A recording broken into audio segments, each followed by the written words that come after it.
खुदावंद आपका वचन मेरी लाइफ में काम करे। ये जो जिंदा वचन है मेरे परमेश्वर, ये जो आपका सांस फूका हुआ वचन है खुदावंद, इस वचन के द्वारा आपने पृथ्वी और आकाश और स्वर्ग और जो कुछ धरती में है मेरे परमेश्वर, आपने इस वचन के द्वारा बनाया है। हर मुर्दा चीज आपके वचन के द्वारा जिंदा हो जाती है परमेश्वर। मांगे परमेश्वर आज के वचन के द्वारा मेरे परमेश्वर मेरी लाइफ में हर मुर्दा चीज जिंदा हो जाए। मांगे परमेश्वर से, कहे परमेश्वर हर मुर्दा चीज जिंदा हो जाए, आपके वचन के द्वारा हर मुर्दा चीज आज जिंदा हो जाए। मांगे मांगे मांगे परमेश्वर से, खुदावंद आज के वचन को सुनने के द्वारा मैं फलों को लेके आ सकूं और मेरा फल बना रहे, शैतान मेरे फलों को चुराने ना पाए। कहे कहे परमेश्वर मैं 100 गुना फलों को लेके आऊं, मैं 100 गुना फलों को लेके आऊं। मांगे परमेश्वर से। Hallelujah, thank you Jesus. मांगे मांगे मांगे, प्रार्थना में जाएं, पवित्र आत्मा से मांगे। खुदावंद आज के वचन के द्वारा आपका आत्मा मुझे छुए, आपका आत्मा मुझे छुए परमेश्वर। मांगे परमेश्वर से।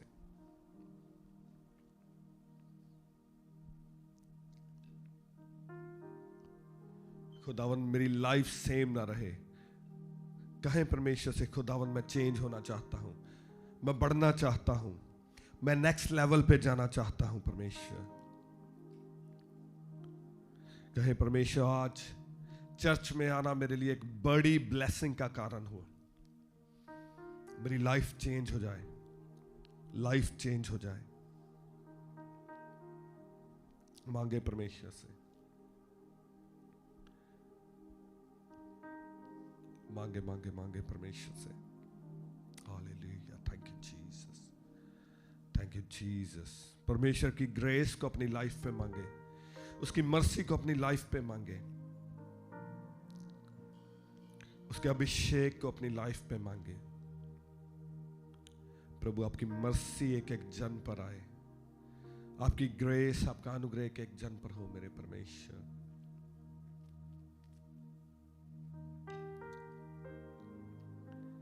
आपका अभिषेक मेरे परमेश्वर के एक जन पर उतरे खुदावन। Hallelujah, thank you Jesus, thank you Jesus. मांगते हैं प्रभु यीशु के नेक और जलाली नाम से, आमेन आमेन आमेन। हालेलुया। रेडी हो आज के वचन के लिए? हालेलुया। आज का वचन आपकी लाइफ को चेंज करेगा। Hallelujah, hallelujah.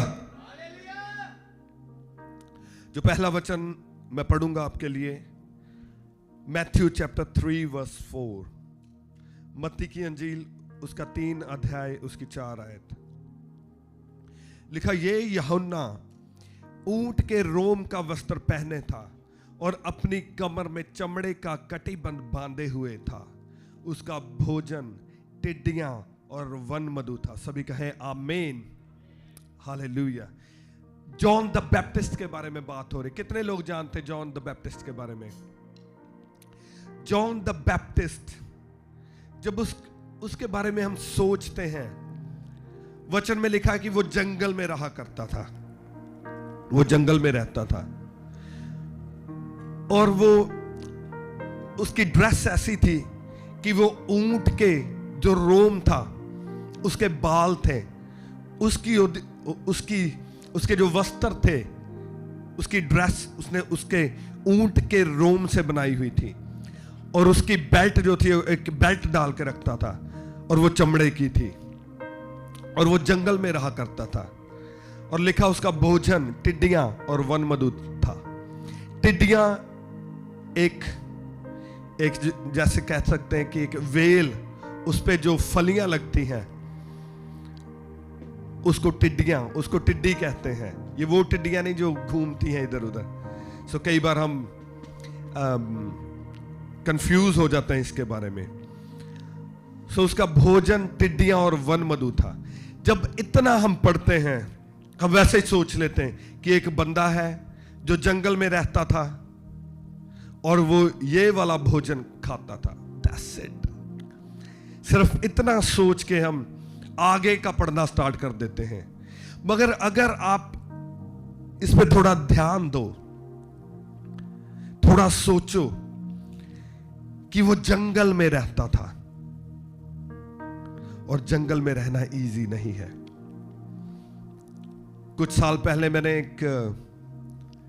एक वो सीरियल आता था मेरे ख्याल से नेशनल जियोग्राफिक पे, और उसमें वो 10 बंदों को जंगल में छोड़ देते थे और 10 बंदों को जंगल में छोड़ते थे। उसका नाम था 100 डेज, और उनको 100 दिन जंगल में रहना पड़ता था।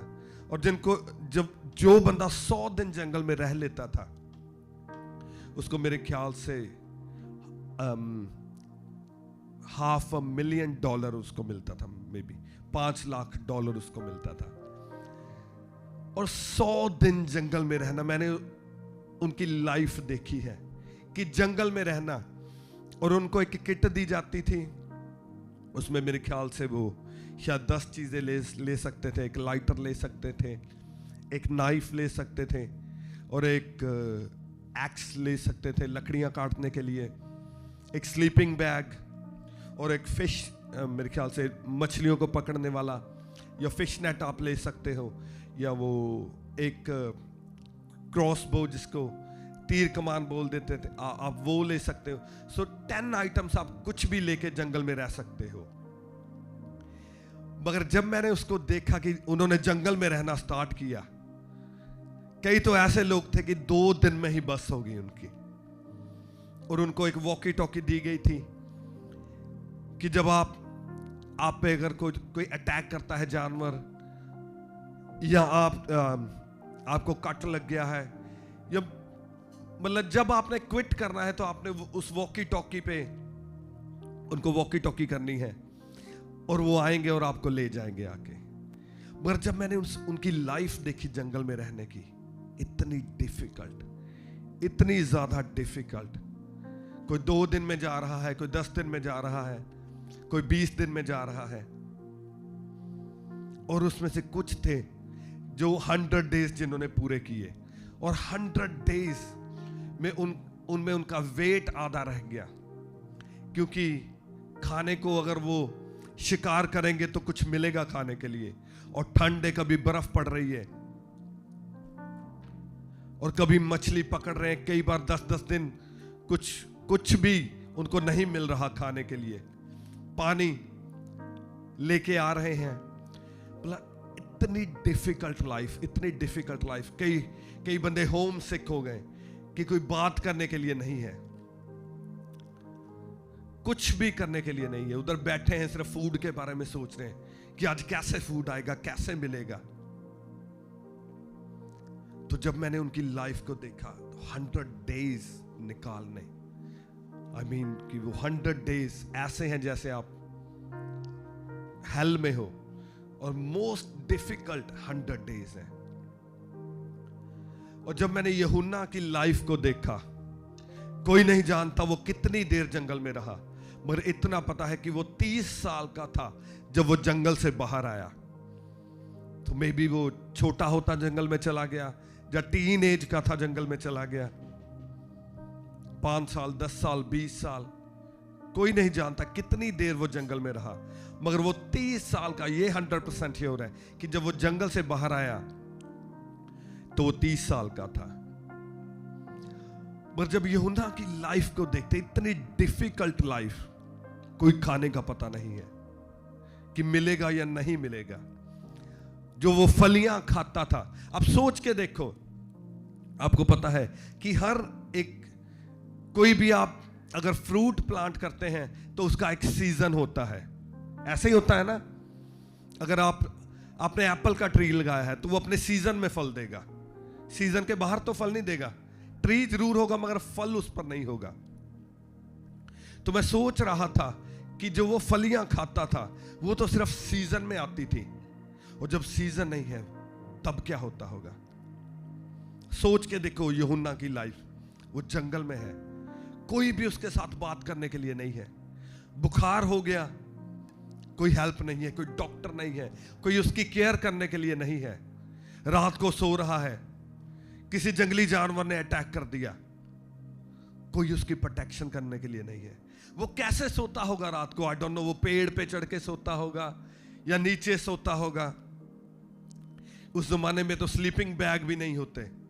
और जब आप मिडल ईस्ट को देखते हैं तो रात को इतनी ज्यादा ठंड होती है, टू मच ठंड, और दिन को वो रेगिस्तान है और गर्मी इतनी ज्यादा, टू मच गर्मी। और सोच के देखो कि वो बंदा उधर जंगल में बैठा हुआ है, कोई बात करने के लिए नहीं है, कोई टेक केयर करने के लिए नहीं है, और भूख लगी है। पता नहीं कितने कितने दिन उसको भूखा रहना पड़ रहा है। अब तो इजी है ना कि भूख लगी, चलो घर में नहीं बनाना, कोई डिलीवरी ऑर्डर कर दो, उबर से ऑर्डर कर दो। कोई उधर डिलीवरी भी नहीं है, उबर भी नहीं है। बंदा सोचता है कि भूख लगी है, चलो मैकडॉनल्ड से पकड़ लेते हैं। कोई मैकडॉनल्ड नहीं है जंगल में। जंगल में आप कोई खेती भी नहीं कर सकते कि आप सोचे कि ओके उसने उधर कुछ उगा लिया होगा। कुछ नहीं है, खाने के लिए कुछ नहीं है, पीने के लिए आई डोंट नो, उधर कोई नदी बहती है, उधर से पानी लेके आया, पी लिया। कितने दिन फास्टिंग चल रही है। जब उसकी लाइफ देखते हैं तो ऐसे लगता है कि मिजरेबल लाइफ, कैसी लाइफ है उसकी। और वो बंदा उधर बैठा है। मैं सोच रहा था कई बार शायद उसकी फैमिली के पास लोग गए होंगे। आपको पता है कि जो यूहन्ना था वो अपने माँ बाप का एक ही बच्चा था। कितने लोगों को यह पता है? एक ही बच्चा था, क्योंकि उसकी माँ जो अलिशबा थी वो बांझ थी और वो उसके माँ बाप बूढ़े हो चुके थे। जब उसका बाप परमेश्वर के मंदिर में गया प्रेयर करने के लिए तो उसको एक एंजल दिखा और उस एंजल ने कहा कि परमेश्वर आपको बच्चा देने जा रहा है। तो वो एक ही था और बुढ़ापे में जाकर मिला था। और सोच के देखो, उसके माँ बाप बूढ़े, अकेले घर पे, और लोग कई सोच रहे होंगे कि ये कैसा बच्चा है, अपने माँ बाप को छोड़कर अकेला जंगलों में बैठा है। इसको चाहिए कि अपने माँ बाप की केयर करे आके। कई बार लोग उसके माँ बाप के पास आते होंगे कि आप कहते क्यों नहीं उसे, क्या करता है वो जंगल में बैठकर, उसे कहो आए इधर। कई बार उसके शायद कुछ लोग उसको भी जाकर मिलते होंगे और कहते होंगे कि क्या कर रहा है तू, प्रेयर ही करनी है ना, घर में आके कर ले, एक रूम में बैठ के कर ले प्रेयर, यहां जंगल में कौन सी प्रेयर चल रही है तेरी। और मैं सोच रहा था कि कई बार शायद हो सकता है कि यूहन्ना के दिमाग में भी ये चीज चल रही हो कि यार मैं जंगल में बैठा हूं, पता नहीं कितने साल या कितने दिन महीने मुझे हो गए इधर बैठे, कि मैं क्या कर रहा हूं, मेरी कैसी लाइफ है। खाने के लिए नहीं, पीने के लिए नहीं, कोई बात करने के लिए नहीं, मैं क्या कर रहा हूं इधर। और शायद उसके माइंड में कई बार आया होगा कि मैं छोड़ दूं इसको और मैं जाऊं, सिटी में चला जाऊं, अपने घर पे चला जाऊं, अपने दोस्तों के पास चला जाऊं, अपने माँ बाप के पास चला जाऊं, मैं अपनी लाइफ को बेटर कर लूं। मैं क्या कर रहा हूं यहां पे। जब यूहन्ना की लाइफ को मैं देख रहा था तो यूहन्ना की लाइफ हमें लगता है कि मिजरेबल लाइफ, कैसी लाइफ है यार इसकी। ये परमेश्वर को मानने वाला बंदा है और मिजरेबल लाइफ, इसका दिमाग नहीं काम करता, जंगल में बैठा है। और दूसरी तरफ जो यूहन्ना के दोस्त, रिश्तेदार, उनके यंग बच्चे, सोच के देखो वो सिटी में है, अच्छा खाने के लिए मिल रहा है, अच्छे दोस्त, फैमिली के पास बैठे हुए, जो दिल करता वो खा रहे हैं, जो दिल करता वो पी रहे हैं, जहां दिल कर रहा वहां जा रहे हैं, पार्टीज चल रही हैं, किसी की शादी हो रही है, किसी की बर्थडे पार्टी हो रही है। पूरा लाइफ ऐसे लगता है कि लाइफ इज गुड, कि लाइफ गुड है, जिंदगी में कुछ चल रहा है, एंजॉय कर रहे हैं। मगर यूहन्ना की लाइफ को देख के लगता है कि ये जंगल में बैठा है, ये जंगल में बैठकर टाइम वेस्ट कर रहा है। ये इसका टाइम है कुछ काम करने का, कुछ पढ़ने का, कुछ लिखने का, अपने करियर को बनाने का। बहुत सारे लोग ऐसे ही सोचते होंगे, होता ना कई बार ऐसे। कई बार लोग जब मिनिस्ट्री में आ जाते कहते यार इसका दिमाग खराब हो गया, पास्टर बन गया, तो काम धंधा क्यों नहीं करता, करियर क्यों नहीं बनाता, बिजनेस छोड़ के मिनिस्ट्री में आ गया। लोग कहते हैं पागल हो गया ये। तो शायद यूहन्ना को भी उस टाइम पे लोग ऐसे ही कहते होंगे कि ये क्यों नहीं करता, इसकी शादी का टाइम हो गया, ये शादी कर ले, कब ये काम सीखेगा, कब पढ़ेगा, क्या करेगा। मिजरेबल लाइफ लगती है। और हो सकता है कि यूहन्ना ने भी कई बार सोचा होगा कि मैं छोड़ दूं, क्या मैं कर रहा हूं यहां पे। मगर थैंक गॉड उसने नहीं छोड़ा। मैंने कहा थैंक गॉड उसने नहीं छोड़ा और उसने क्विट नहीं किया। और वो प्राइस जो उसकी लाइफ पे था, उस अनॉइंटिंग का, उस मस्से का प्राइस उसने पे किया। उस जंगल में बैठ के उसने प्राइस पे किया। पता नहीं कितने कितने घंटे। उसके पास कोई बात करने के लिए तो था नहीं, कोई पार्टी नहीं, कोई शादी नहीं, कुछ कुक नहीं करना, कुछ नहीं। वो मैं जो सोचता हूं वो बैठ के परमेश्वर के आत्मा से बातें कर रहा है। वो प्रेयर में बैठा हुआ है, उसके पास और कोई बातें करने के लिए नहीं है। और मुझे लगता है कि वो परमेश्वर के आत्मा से ही वहां बैठकर बातें करता होगा, सोचता होगा अपनी कॉलिंग के बारे में कि मैंने परमेश्वर के लिए ये करना है, ओके मेरी लाइफ पे ये कॉलिंग है। और उसके निमित्त वो प्रार्थना कर रहा है, फास्टिंग कर रहा है, समर्पण दे रहा है। वो अपनी लाइफ को बिल्ड कर रहा है, वो अपनी बॉडी को कंट्रोल कर रहा है। शायद उसका मन करता होगा कि मैं जाऊं, शहर में जाऊं, मैं ये करूं, मैं वो करूं, मैं ये करूं। मगर डिसिप्लिन, वो डिसिप्लिन में वहां बैठा हुआ है। डिसिप्लिन्ड लाइफ, प्रेयर करने की, फास्टिंग करने की, परमेश्वर के साथ बात करने की, पाप ना करने की। और वो बैठा हुआ है। और मैं श्योर हूं कि ये जो जंगल का टाइम, जब वो जंगल में बैठा हुआ है और जंगल में डिसिप्लिन में है, वो एक डिसिप्लिन, और वही वो जो जंगल का टाइम था, वही जंगल के टाइम ने उसकी लाइफ में डिसिप्लिन बिल्ड किया। वो डिसिप्लिन उसकी लाइफ में उस जंगल के टाइम के थ्रू आया होगा।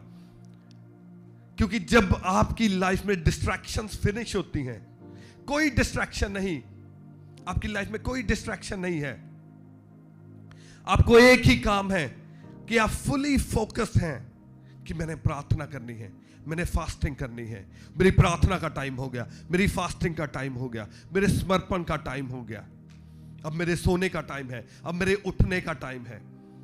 लाइफ डिसिप्लिन में है। और मैं बिलीव करता हूं कि यही जो जंगल का टाइम था, उसमें वो डिसिप्लिन में रहा और उस डिसिप्लिन ने उसका कैरेक्टर बिल्ड किया। और जब कैरेक्टर बिल्ड हुआ और डिसिप्लिन एंड कैरेक्टर ये बिल्ड करता है आपको एक डिसाइपल बनने के लिए। हालेलुया। जीसस ने हमें बुलाया। उसने किस लिए बुलाया? जीसस ने कहा मेरे डिसाइपल बनो। उसने ये नहीं कहा विश्वासी बनो। उसने क्या कहा? बनो डिसाइपल, चेले।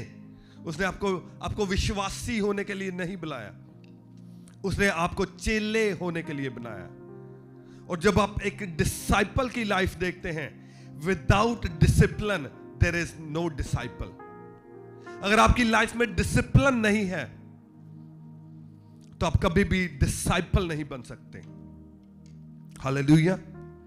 तो ये डिसिप्लिन उसको चाहिए था उसकी बड़ी कॉलिंग के लिए, क्योंकि उसकी लाइफ में कॉलिंग बड़ी थी। और हम देखते हैं जब उसका टाइम पूरा हो गया जंगल में, उसकी लाइफ में वो डिसिप्लिन आ गया, उसकी लाइफ में वो कैरेक्टर आ गया और उसने परमेश्वर को प्रूव कर दिया अपनी लाइफ से, डिसिप्लिन से, कैरेक्टर से। फिर एक समय आता है, परमेश्वर का आत्मा उसको जंगल से बाहर लेके आता है। क्या करता है परमेश्वर का आत्मा? क्या करता है?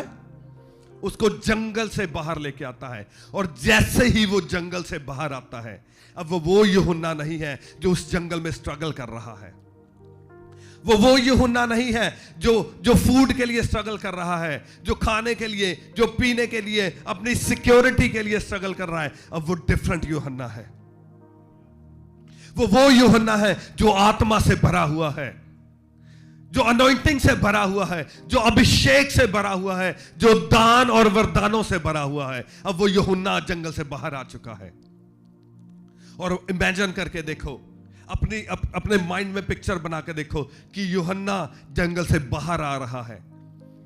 और जब मैंने अपनी माइंड में उसकी पिक्चर बनाई तो मैं देख रहा हूं यूहन्ना एक शेर की तरह बाहर आ रहा है, जैसे एक शेर जंगल से बाहर निकलता है। और मैं देख रहा हूं यूहन्ना के साथ लाखों लाख स्वर्गदूत चल रहे हैं।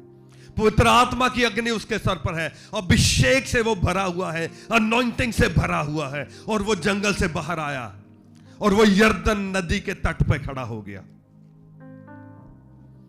वो यरदन नदी के तट पे खड़ा हो गया, अभिषेक से भरा हुआ,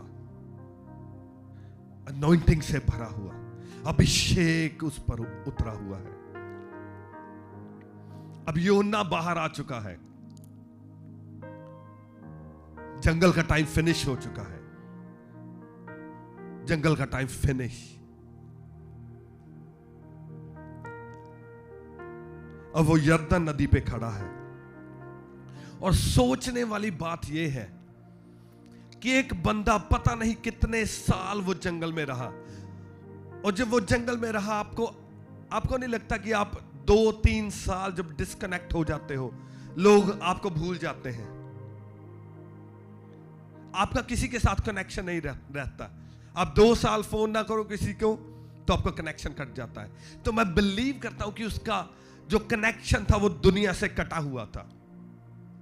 मगर वो आया, जब जंगल से बाहर आया तो एक बड़ी जबरदस्त बात हुई। जब यूहन्ना जंगल से बाहर आया तो कोई न्यूज चैनल वाले उसकी इंटरव्यू नहीं लेने आए। कोई न्यूज चैनल पे नहीं चल रहा कि यूहन्ना बपतिस्मा देने वाला जंगल से बाहर आ चुका है। उसने किसी फेसबुक पे नहीं डाला कि मैं बाहर आ चुका हूं।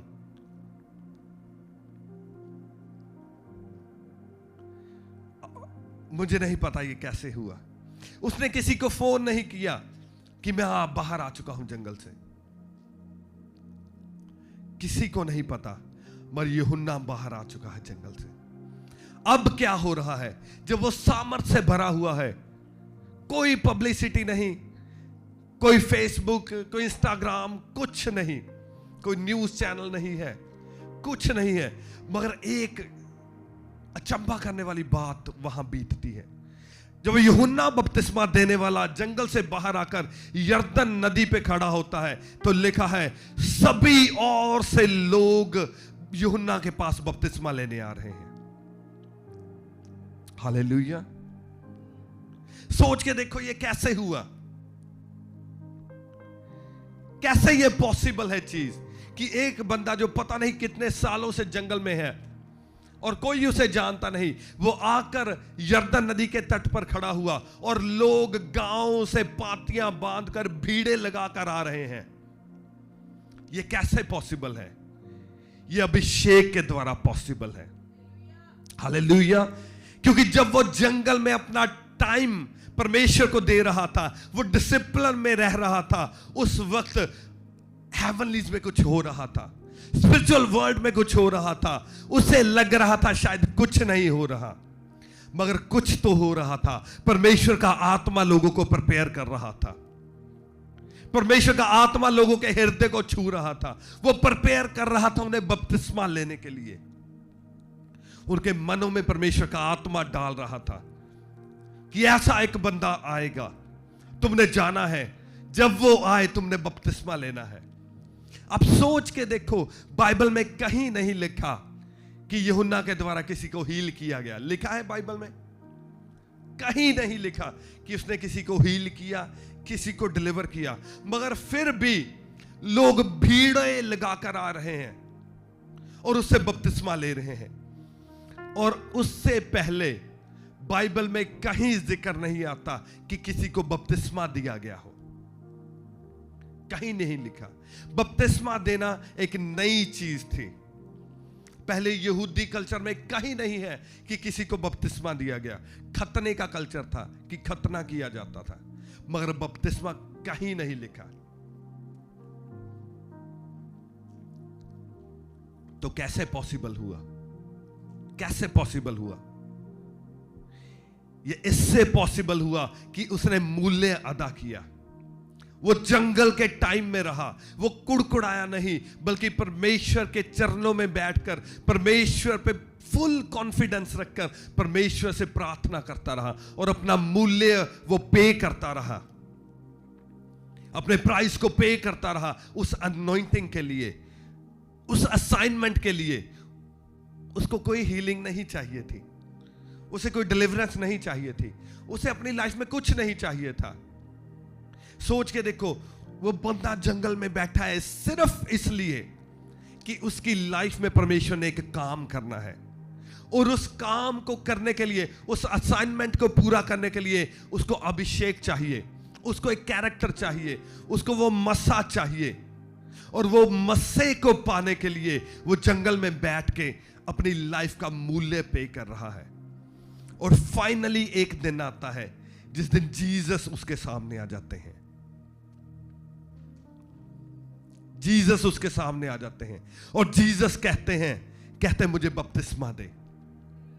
और वो आत्मा से भरा हुआ इंसान है और वो पहचान लेता है जीसस को कि ये तो जीसस है। वो कहता, जीसस मैं तो तेरे पांव की जूती का बंद खोलने के लायक भी नहीं हूं। एक आत्मा से भरा हुआ इंसान ये कह सकता है। आम इंसान अपने आप को हम्बल नहीं कर पाता, मगर वो आत्मा से भरा हुआ इंसान है। वो कहता, परमेश्वर मुझे तुझसे बपतिस्मा लेना चाहिए। मगर देखो, उसका मूल्य जो उसने पे किया है जंगल में बैठ के, उसका मूल्य बोल रहा है उसमें से।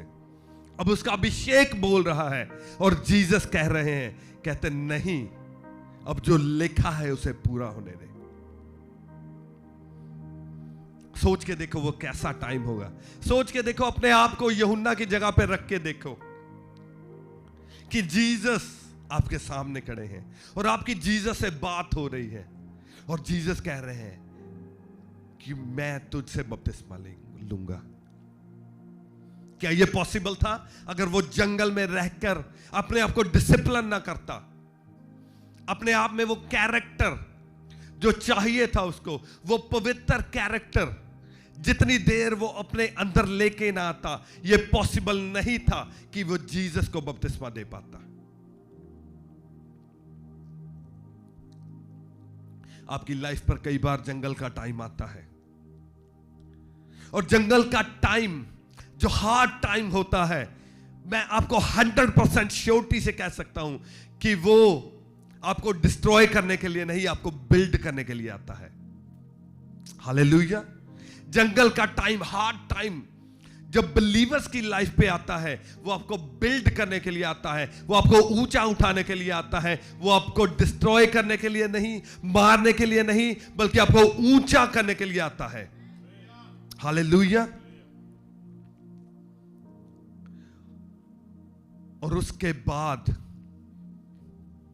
ऐसा उसकी लाइफ में हुआ जैसा उसने मूल्य दिया था अपनी अनॉइंटिंग के लिए, अपने मस्से के लिए, अपनी असाइनमेंट के लिए। और ऐसे हुआ कि जीसस ने उसकी प्रशंसा की। हालेलुया। जीसस ने उसकी प्रशंसा की। और क्या ही धन्य है वो मनुष्य जिसकी प्रशंसा जीसस करे। हालेलुया। मैथ्यू चैप्टर 11 वर्स 11 में देखिए जीसस ने जॉन के बारे में क्या कहा। मैथ्यू चैप्टर 11 वर्स 11, जीसस कहते मैं तुमसे सच कहता हूं, जो स्त्रियों से जन्मे हैं उनमें से यूहन्ना बपतिस्मा देने वाले से कोई बड़ा नहीं हुआ। सभी कहें हालेलुया। कितने प्रॉफिट्स हुए? एलिया स्वर्ग से आग उतार दी, मूसा समुंदर को 2 भाग कर दिया, पौल सारे यूरोप को चेंज कर दिया। कितने बड़े बड़े माइटी प्रॉफिट्स बाइबल में हुए, मगर जीसस ने कहा, कहते जो स्त्रियों से जन्मे हैं, मैं तुमसे सच कहता हूं कि यूहन्ना से बड़ा कोई नहीं हुआ। Mightiest profit. आज लोग पूछते हैं कि सबसे बड़ा प्रॉफिट कौन हुआ? सबसे बड़ा अगर प्रॉफिट कोई हुआ है तो वो यूहन्ना बपतिस्मा देने वाला है। कोई नबी उससे बड़ा आज तक नहीं हुआ। कहते जो स्त्रियों से जन्मे हैं, यूहन्ना से बढ़कर कोई नहीं हुआ।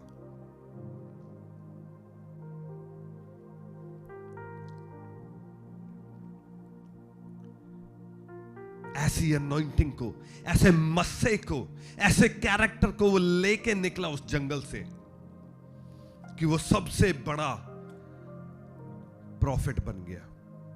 Mighty profit. जीसस को बपतिस्मा दे दिया। ऐसा बड़ा मस्सा, अभिषेक उसकी लाइफ पर उतरा। कैसे हुआ? जंगल के टाइम में रहकर, जंगल में रहकर, मुश्किलों में रहकर, परेशानियों में रहकर। लिखा उसका जो फूड था वो वन मधु, हनी। अब हनी को इकट्ठा करना क्या कोई इजी टास्क है?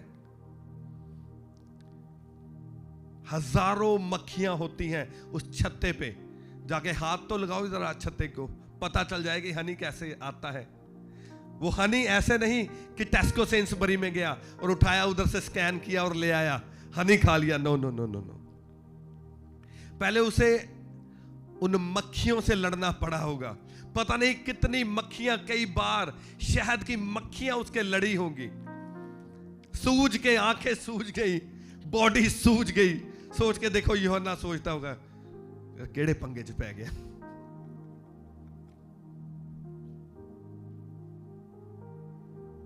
मूल्य चुकाया उसने। हार्ड टाइम में से निकला, हार्ड टाइम, और अकेला, अलोन, विदाउट एनी डिस्ट्रैक्शन। आज लोग मस्सा तो चाहते हैं मगर मूल्य अदा नहीं करना चाहते।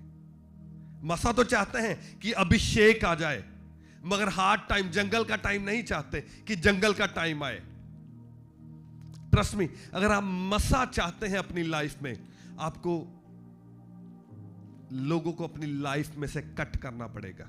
डिस्ट्रैक्शंस फिनिश करनी पड़ेंगी। अकेले घंटों आपको परमेश्वर के साथ बिताने पड़ेंगे, फिर जाकर आपकी लाइफ पे मसा आएगा।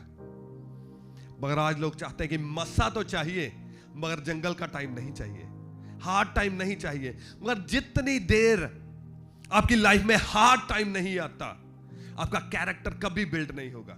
जितनी देर आप अकेले रहना नहीं सीखते, आप कभी डिसिप्लिन में नहीं रह पाओगे। क्योंकि जितना आपका सर्कल बड़ा होगा, उतनी आपकी डिस्ट्रैक्शंस बड़ी होगी। कभी किसी की पार्टी आ गई, किसी की शादी आ गई, कोई बीमार हो गया, उसके पता लेने जाओ हॉस्पिटल में। इधर इसकी लड़ाई हो गई, ओके फोन करके पूछो, इसके ये वक्रा ड्रामा चल रहा है, उसका ये ड्रामा चल रहा है, ओके, और आप इन्वॉल्व हो रहे हो। जितनी देर आप अकेले रहना नहीं सीखते, अनॉइंटिंग को भूल जाओ, कभी नहीं आ सकती। Character plus discipline makes a disciple. ये दो चीजें जितनी देर आपकी लाइफ में नहीं है, आप कभी डिसाइपल नहीं बन सकते। और जितनी देर आप डिसाइपल नहीं बनते, आप जीसस के उतनी देर नहीं है। इट मींस कि आप अभी परमेश्वर की किंगडम में एंटर नहीं हुए। तो ये अपने माइंड में डाल लो, क्योंकि उसने कहा चेले बनाओ। जीसस ने क्या कहा? कहता जाओ पूरी दुनिया में जाओ और क्या करो? चेले बनाओ। उसने ये नहीं कहा क्रिश्चियन बनाओ, विश्वासी बनाओ, उसने कहा चेले बनाओ।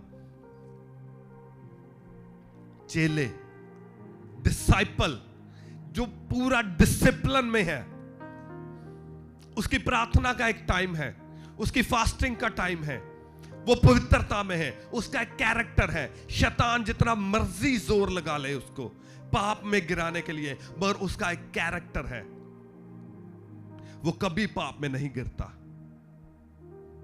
Character plus discipline makes a disciple. अगर ये दो चीजें आपकी लाइफ में नहीं है, इट मीन्स आप अभी डिसाइपल नहीं बने।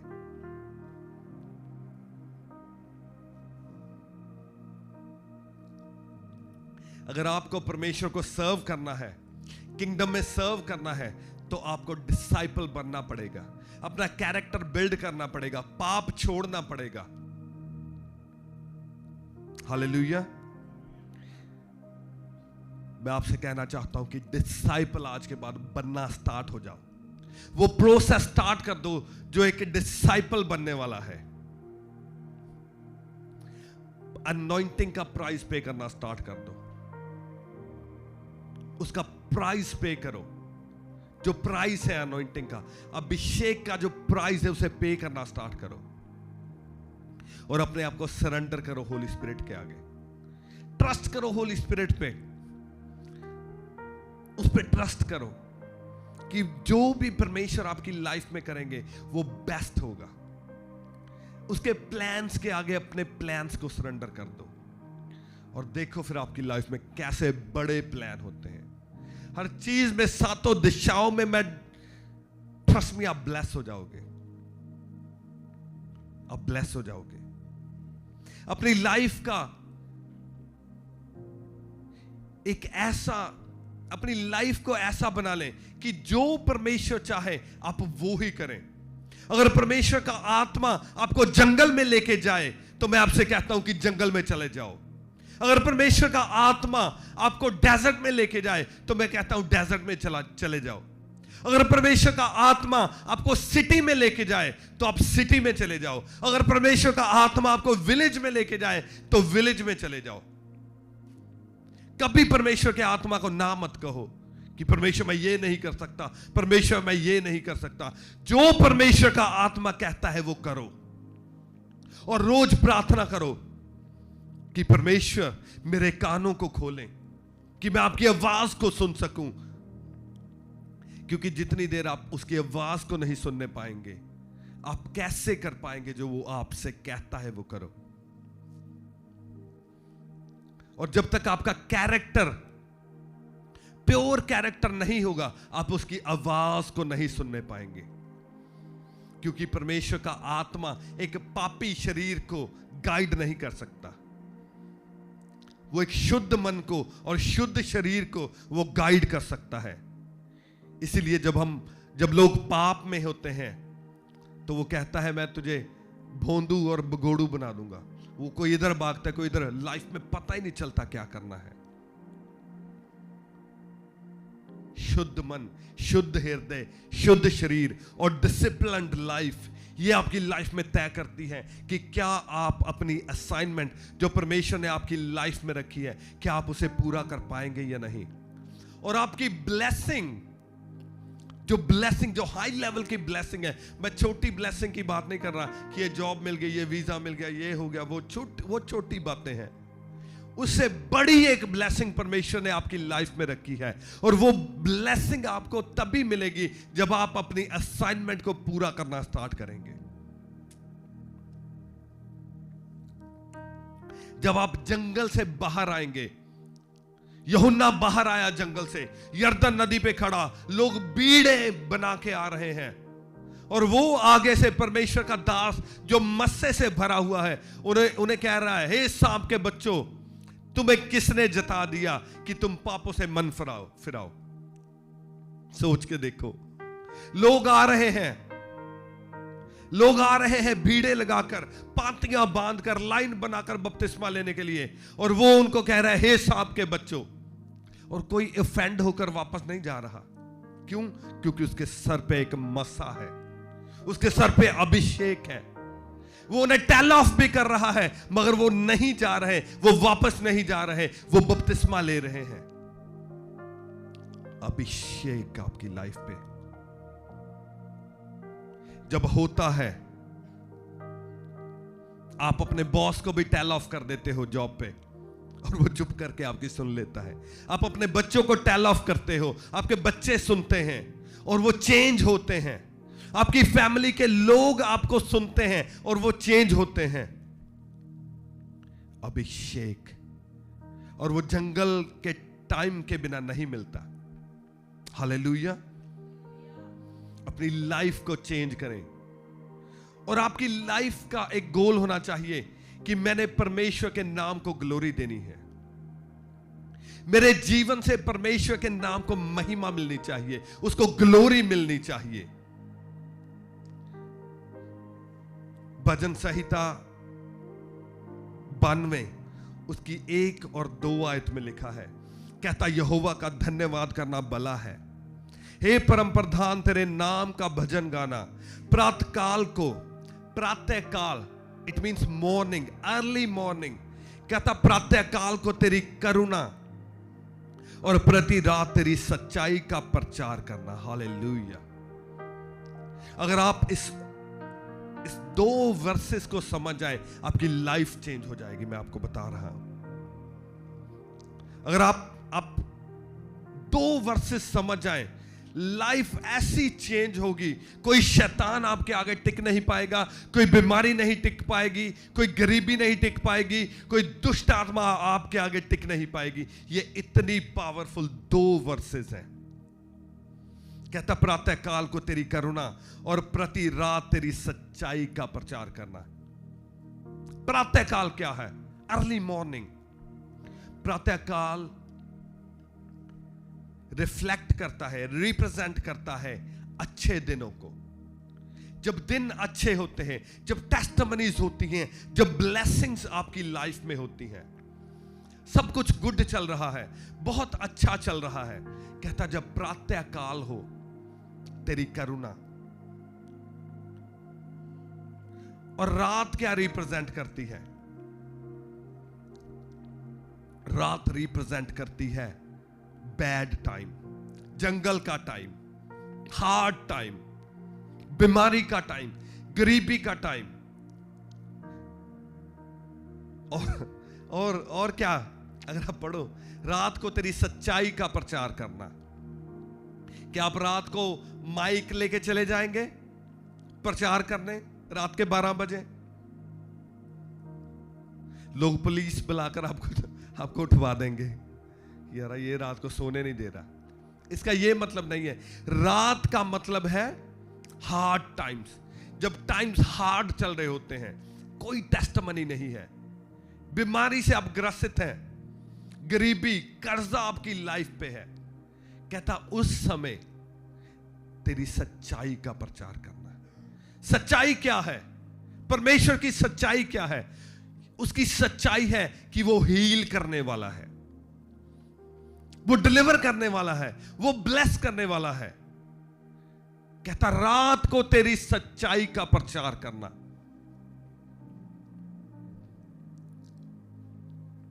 आपको पता है 3 तरह के बिलीवर्स होते हैं। 3 तरह के बिलीवर्स हैं।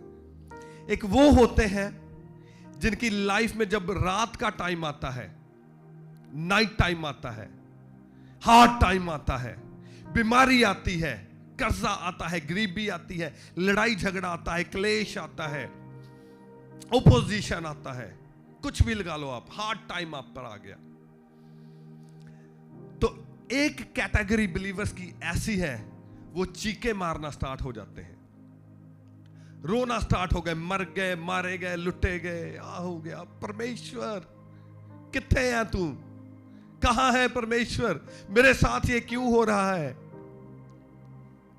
मेरी हीलिंग क्यों नहीं मिल रही? मैं डिलीवर क्यों नहीं हो रहा? मेरा कर्जा क्यों नहीं फिनिश हो रहा? रो रहे हैं। और कई ऐसे होते हैं रोते रहते हैं, कई ऐसे होते हैं पीछे हट जाते हैं परमेश्वर से, कई ऐसे होते हैं कि परमेश्वर पर अब विश्वास नहीं रहा, अब डाउट में आ रहे हैं। कोई किसी बाबे के पास जा रहा है, कोई किसी तांत्रिक के पास जा रहा है, उधर से अपनी ब्लेसिंग को ढूंढ रहे हैं कि शायद ये कुछ कर दे, शायद यहां से कुछ हो जाए। कुछ झुक गए, कुछ परमेश्वर से हट गए, रिश्तेदारों के पीछे लग के रिश्तेदारों ने कहा ਮੰਨਦੇ ਤਾਂ ਤੁਸੀਂ ਯਿਸੂ ਨੂੰ ਹੋ, ਹੀਲਿੰਗ ਤਾਂ ਤੁਹਾਡੀ ਹੋ ਨਹੀਂ ਰਹੀ, ਗਰੀਬੀ ਤਾਂ ਘਰ ਦੇ ਵਿੱਚ ਇੰਨੀ ਹੈ। रिश्तेदारों ने जो सलाहकार होते हैं उनकी सुनकर पीछे हट गए परमेश्वर से। कुछ ऐसे बिलीवर्स हैं, रात का टाइम जब आया, परीक्षाएं आई तो पीछे हट गए। एक दूसरी टाइप के बिलीवर होते हैं, जब रात का टाइम आया उनकी लाइफ में, वो प्रार्थना में चले गए, प्रार्थना करनी स्टार्ट की, परमेश्वर का धन्यवाद करना स्टार्ट किया। वो धन्यवाद कर रहे हैं, परमेश्वर धन्यवाद, परमेश्वर के नजदीक बैठे हैं और ज्यादा उसकी हजूरी में बढ़ रहे हैं, प्रार्थना कर रहे हैं, छोड़ नहीं रहे परमेश्वर को, कंप्लेन नहीं कर रहे, टाइम प्रार्थनाओं में टाइम गुजार रहे हैं। उन्हें पता है कि हीलिंग आएगी, एक दिन डिलीवरेंस आएगी, और ये अच्छे विश्वासी हैं, ये अच्छे विश्वासी हैं, जुड़े हुए हैं, कंप्लेन नहीं कर रहे, पीछे नहीं हट रहे हैं परमेश्वर से, और नाइट टाइम में बहुत अच्छी तरह से चल रहे हैं। मगर एक तीसरी तरह के बिलीवर्स हैं, वो तीसरी तरह के बिलीवर्स हैं, उनकी लाइफ में जब नाइट टाइम आया, जब परीक्षाएं आई, बीमारी आई, कर्जा आया, उन्होंने कुछ और करना स्टार्ट कर दिया। लाइफ बहुत हार्ड है, बहुत हार्ड लाइफ, पूरा जंगल का टाइम चल रहा है, कुछ पता नहीं चल रहा कि क्या है। परमेश्वर भी चुप है, प्रार्थनाएं भी कर रहे हैं, फास्टिंग भी कर रहे हैं, सब कुछ कर रहे हैं, मगर कुछ नहीं हो रहा, लाइफ में कुछ नहीं हो रहा। ऐसे लग रहा है जैसे इंच भी फर्क नहीं पड़ा। पता नहीं कितने रोजे रख लिए, 2 बार 40, 3 बार 40, 4 बार 40 रख लिए, सिचुएशन सेम है, कोई चेंज नहीं है सिचुएशन में, प्रार्थना भी पूरी है, पवित्रताई भी पूरी है, सब कुछ पूरा है, मगर फिर भी लाइफ में कुछ नहीं हो रहा। तो तब एक तीसरी तरह के बिलीवर्स हैं, ये ऐसे बिलीवर्स हैं, ये प्रार्थना में तो हैं, फास्टिंग में भी है, सब कुछ कर रहे हैं, मगर एक और चीज कर रहे हैं, वो रात के टाइम में परमेश्वर की सच्चाई का प्रचार कर रहे हैं। हालेलुया, वो उसकी सच्चाई का प्रचार कर रहे हैं। वो कह रहे हैं मेरी लाइफ में तो सिकनेस है, मगर परमेश्वर चंगा करने वाला है। हालेलुया, वो कहते हैं मेरी लाइफ में गरीबी हो सकती है, मगर ये सत्य नहीं है, सत्य है कि परमेश्वर ब्लेस करने वाला है। हालेलुया, वो कहते हैं मेरी लाइफ में ट्रबल तो है, मगर वो उसकी सच्चाई का प्रचार कर रहे हैं कि परमेश्वर शांति देने वाला है। वो कहते हैं मेरी लाइफ में ट्रबल तो है, मगर ये सच्चाई नहीं है। सच्चाई क्या है?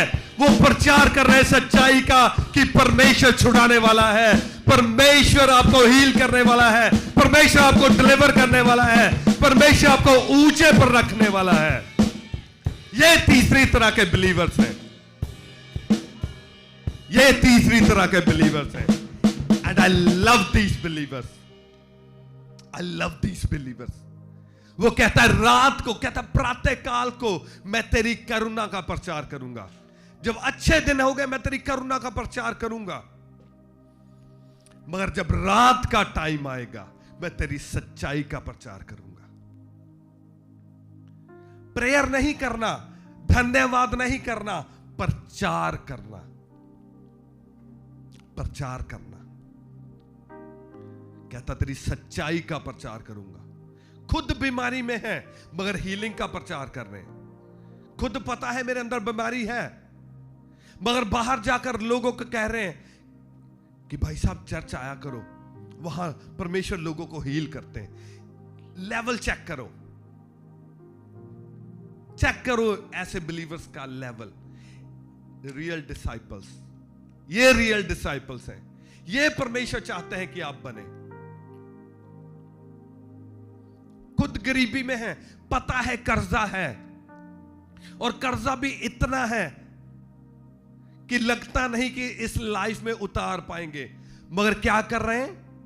बाहर जाकर लोगों को प्रचार कर रहे हैं कि भाई साहब आप कर्जे में हैं, आओ चर्च में, जरा देखो कैसे परमेश्वर आपके कर्जों को तोड़ता है। एलीट बिलीवर्स, अपने शायद रिलेशनशिप अच्छे नहीं चल रहे, अपने घर में ट्रबल है, मगर बाहर जाकर लोगों को कह रहे हैं कि अच्छा आपके घर में ट्रबल है, आओ जरा चर्च में, देखो परमेश्वर कैसे आपके ट्रबल को फिनिश करते हैं। Elite believers.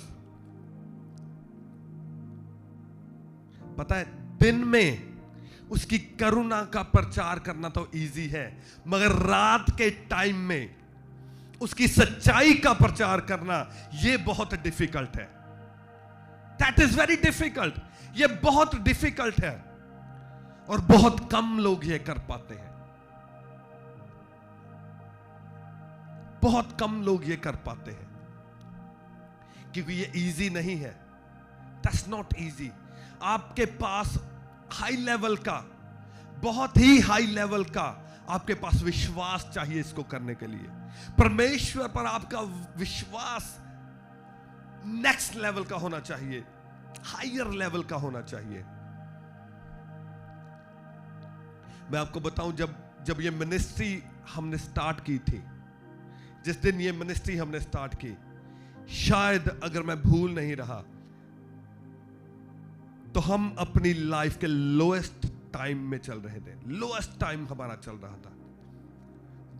जब से मैं पैदा हुआ हूं तब से लेकर वो टाइम लोएस्ट टाइम था हमारी लाइफ का, जिस टाइम में हमने मिनिस्ट्री स्टार्ट की है। अगर मैं आपको बता दूं कि हमारी लाइफ में कैसा टाइम चल रहा था, तो कोई बंदा सोच नहीं सकता उस टाइम पे चर्च को स्टार्ट करने का। और यही कारण है हमारी ब्लेसिंग का। और आज जब मैं देखता हूं मेरी लाइफ में, मेरे ख्याल से परमेश्वर ने कोई ऐसा हिस्सा छोड़ा नहीं है जिसमें उसने हमें ब्लेस ना किया हो। हर दिशा से परमेश्वर ने ब्लेस किया है। हर मेरी लाइफ का हर पार्ट ब्लेस्ड है। मेरी बॉडी ब्लेस्ड है, मेरा फाइनेंस ब्लेस्ड है, मेरी फैमिली ब्लेस्ड है, मेरा बिजनेस ब्लेस्ड है, हर चीज ब्लेस्ड है।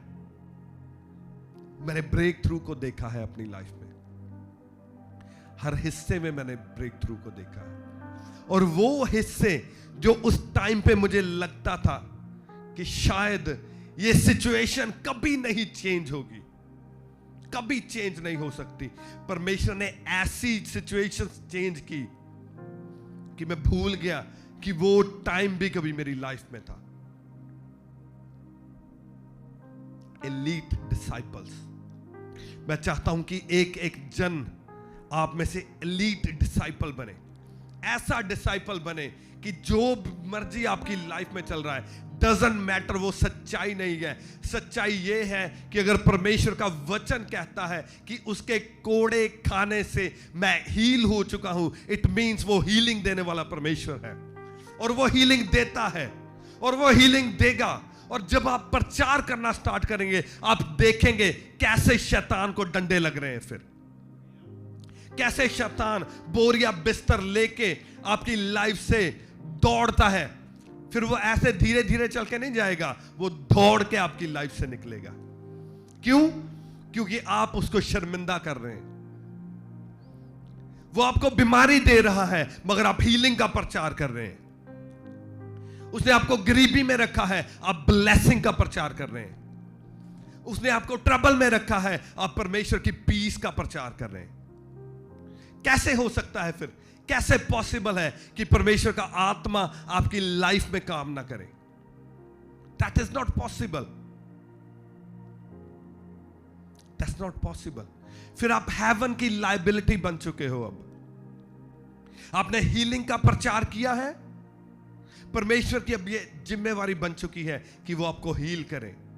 आपने ब्लेसिंग का प्रचार किया है, अब ये हेवन की रिस्पॉन्सिबिलिटी है कि आपको ब्लेस करे, क्योंकि आपने ब्लेसिंग का प्रचार किया है। आपको पता वचन में क्या लिखा है? जीसस ने कहा, अपना बोझ मुझे दे दो और मेरा बोझ ले लो, क्योंकि मेरा बोझ क्या है? क्या है? क्या है? हल्का है। उसका बोझ हल्का है। जब आप उसकी किंगडम का प्रीच करना स्टार्ट करेंगे, इट मीन्स आपने उसका बोझ ले लिया है, आपने रूहों को बचाना स्टार्ट कर दिया है। आपको छुट्टी होती है, आप चर्च के फ्लायर लेते हैं, आप जाते हैं, आप इवेंजलिज्म करते हैं, आप लोगों को बताते हैं कि जीसस हील करता है। आपको हीलिंग चाहिए, आप आए चर्च में, आपको हीलिंग मिलेगी। आपको डिलीवरेंस चाहिए, आप आए चर्च में, आपको डिलीवरेंस मिलेगी। इट मीन्स आपने परमेश्वर का बोझ ले लिया है। ऐसे आप उसका बोझ लेते हैं और आप क्या आप सोचते हैं कि जब आपने उसका बोझ ले लिया तो परमेश्वर आपका बोझ नहीं लेंगे? कैसे हो सकता है? दैट इज नॉट पॉसिबल, क्योंकि परमेश्वर कभी झूठ नहीं बोल सकते, वो कभी झूठ नहीं बोल सकते। तो उसने कहा है तुम मेरा बोझ ले लो तो मैं तुम्हारा बोझ ले लूंगा। मगर ऐसे नहीं होना चाहिए कि आपने अपनी बीमारी को छुपाया हुआ है और आप हीलिंग का प्रचार कर रहे हैं और आप पाप में गिर गए। फिर क्या होगा? फिर आपकी डिलीवरेंस, आपकी ब्रेक थ्रू वो डिले हो जाएगी, वो लेट हो जाएगी और आप प्रचार करेंगे और लोगों को पता चल जाएगा कि ये तो खुद बीमार है और ये हीलिंग का प्रचार कर रहा है। फिर क्या होगा? आपकी लाइफ से परमेश्वर के नाम की निंदा होगी।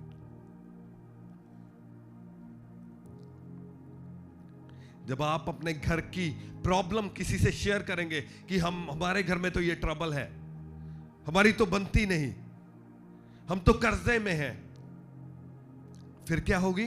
परमेश्वर के नाम की निंदा। क्यों? क्योंकि गलती परमेश्वर की नहीं है, गलती हमारी है। गलती आपकी है कि आप पाप में गिर गए और आपकी हीलिंग लेट हो गई, आपकी डिलीवरेंस लेट हो गई। और लोग परमेश्वर को कह रहे हैं कि ये मानते तो परमेश्वर को हैं, मगर हीलिंग तो हो नहीं रही। ये प्रचार तो कर रहे हैं हीलिंग का। गलती परमेश्वर की नहीं, गलती हम लोगों की है कि हम पाप में गिर गए। मेक श्योर आपका कैरेक्टर हाईएस्ट लेवल का होना चाहिए, आपका डिसिप्लिन हाईएस्ट लेवल का होना चाहिए, आपका विश्वास हाईएस्ट लेवल का होना चाहिए, और फिर जाकर आप डिसाइपल बनेंगे। और जब आप हार्ड टाइम में उसकी करुणा का प्रचार करेंगे, उसकी सच्चाई का प्रचार करेंगे, फिर आप प्रूव कर रहे होंगे कि आप परखे हुए विश्वासी हैं। बाइबल में लिखा है वो जिससे प्रेम करता है उसे कोड़े भी लगाता है, ऐसे लिखा है ना। तो इट मीन्स कि जब आपको कोड़े लगे, वो आपको जंगल में लेके गया, आपको हार्ड टाइम उसने दिए, आपने कोड़े खाए, आपने कोड़े खाए, आप हार्ड टाइम में से निकले, मगर आपने कंप्लेन नहीं की, आप रोए नहीं, आप परमेश्वर को छोड़ के नहीं गए, बल्कि आप उसकी करुणा का प्रचार करते रहे, उसकी सच्चाई का प्रचार करते रहे। यह आपको प्रूव करेगा कि आप कोड़े खाए हुए और परखे हुए उसके क्या है? Sons and daughters. हालेलुया। फिर आप रेडी हो गए हैं। अब जब आपने ये कर लिया है, अब आप रेडी हैं यूहन्ना की तरह जंगल से बाहर आकर ग्लोरी को पाने के लिए। आपके काम से, आपकी लाइफ से परमेश्वर को तो ग्लोरी मिलेगी मिलेगी। जब परमेश्वर के नाम को आपकी लाइफ से ग्लोरी मिलेगी, तो सोच के देखो, जब वो आपको ग्लोरी देगा, वो ग्लोरी कैसी होगी। जब वो आपको हीलिंग देगा, वो हीलिंग कैसी होगी। जब वो आपको डिलीवरेंस देगा, वो डिलीवरेंस कैसी होगी। जब वो आपको ब्लेसिंग देगा, वो ब्लेसिंग कैसी होगी।